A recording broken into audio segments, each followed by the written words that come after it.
Solarpunk provides an alpha status update, a hot new cozy Kickstarter just dropped, 2 new cozy games released onto Steam this week, and the hottest farming sim game just announced the release date for their next iteration. There is so much hot new simulation and survival game news that I decided to bundle it together. Let's hop to it. Let's begin with one of my most anticipated upcoming games, Solarpunk. In case you've never heard of it, Solarpunk is an open-world survival craft game with floating islands, a super cool airship, and a cozy aesthetic enhanced by survival in harmony with nature. If you like Minecraft or Raft, you'll probably want to slap this baby on your Steam wishlist. Speaking of which, Solarpunk now has over 500,000 wishlists on Steam, though it isn't set to release on Steam or console until 2025. I did back it on Kickstarter, so I hope to bring you alpha gameplay if permitted. Some exciting changes have been happening behind the scenes of Solarpunk. The merchant system for acquiring blueprints has been scrapped in favor of a more isolated, true survival experience. Upon death from falls or hunger, players will lose all items and respawn with the ability to pick them up, unless you crash your ship or take a header off the island. The team has reworked the building mode to allow for better structural snapping, placing of rugs under furniture, and, well, some unintentional floating plants that they're asking the community whether they should keep or fix. I think the floating plants look fantastic and hope they remain. A floating water drone is also in the works. I mean, how stinking cool is this thing?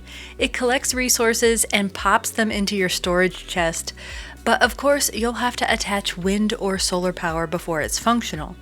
The Solarpunk team has also enhanced the lighting to make it more realistic, added the ability to take damage from flying objects in storms, and published 2 new trailers. Finally, the team provided an alpha status update that they still have 3 major tasks to complete before the alpha debut.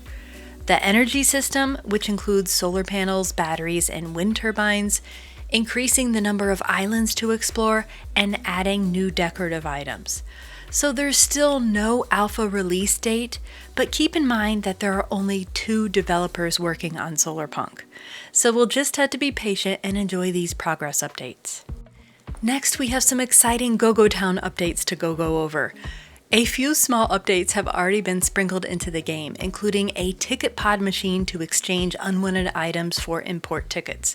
Previously, the only way to dispose of extra items was to sell them in stalls or vending machines, so this is great. The team also added a few accessibility settings to tweak the weather, insects, and light sensitivity. If you're wondering where the aliens are, they will now arrive via train with the other tourists, assuming that you have activated them. And no, I'm not going to spoil how you do this. A new public beta branch of Go-Go Town is going to be introduced soon for those who want to help test upcoming changes before they go live in the main game branch. And the most exciting Go-Go Town news is that instead of the Wheels in Motion major update that was set to release this month, it's being replaced by player-suggested updates, with an expanded town map and more space in work zones, more decorations, and a tourist teleporter. But don't worry, the vehicles promised as part of the original Wheels in Motion update will still be introduced to the game throughout upcoming minor updates. Although I'm a bit surprised about such a significant change in the first big update, I love that the dev team is listening to what players want most, and is still giving us the promised content at a later date. The third game update is about a fantastic open-world factory building game you may have heard of, Satisfactory. It's multiplayer and scratches that itch to build and create with automated machines and conveyor belts, as well as explore with cool vehicles to secure new resources. And after being in early release for 4 years, Satisfactory is finally launching its 1.0 release on September 10th. Lots of new content will appear in the full release, including toilet flushing. Yeah, it's a thing. New resource node locations, relaxing the requirements of crafting recipes so players have easier access to tools and cool vehicles, performance optimization, and improved dedicated servers. Next, here's an adorable upcoming cozy game that just launched a Kickstarter campaign. Tiny Garden is a pint-sized farming sim where you grow mini gardens in pocket-sized toys, reminiscent of the Polly Pocket toys of the 90s. Yes, I remember those.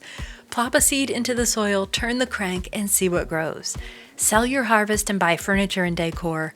There's also a bit of strategy involved, as planting cacti turn your farm into a desert, and fountains flood the soil for aquatic plants.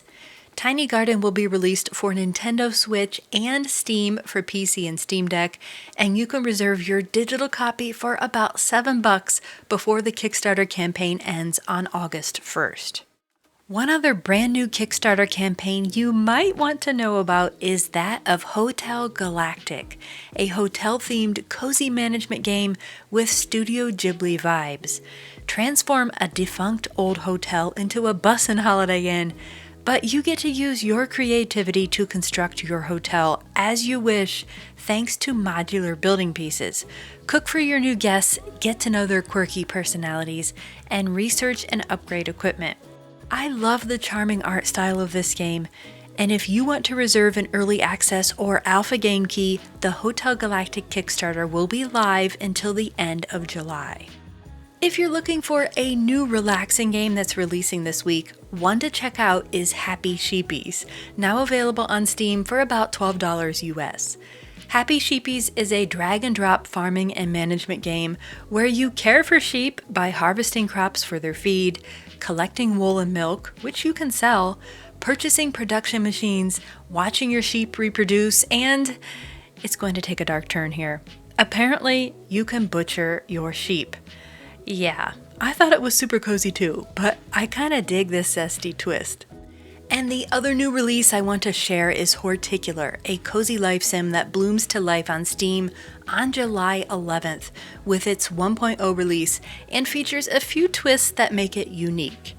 First, instead of a town or an island to restore, you are tasked with rejuvenating a pixel garden with hundreds of items and upgrades to unlock and habitats to create in order to attract specific animals. Second, you can use magic gloves and gnomes to help battle decay and disgruntled creatures. So Horticular has a bit of action and plenty of delicious items to provide spice and motivation to progress in your garden. And I think this will help to attract players who want more than a super cozy, docile game. We'll end this gaming news brief with a few titles that are coming soon. Dungeons of Hinterberg is a fantasy RPG releasing on Steam, Xbox, and Game Pass on July 18th. Although it features dungeons and monster battles and therefore isn't much of a cozy game, the unique graphic style, magic, puzzles, and villager interactions that improve your character's fighting skills has me excited to play, and the fact that it's coming to Game Pass, which will save me some cash. Fans of cozy nature games that require a bit of strategy and puzzle solving will be eager to learn that Preserve just announced that it will be releasing into early access on Steam on August 8th. Preserve is a tile-based building game where you strategically place plants and animals to create balanced ecosystems in a variety of gorgeous biomes, from jungles to ocean reefs to deserts.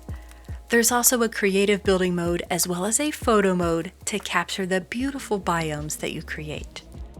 And finally is a new game announcement that had my kids glued to the trailer.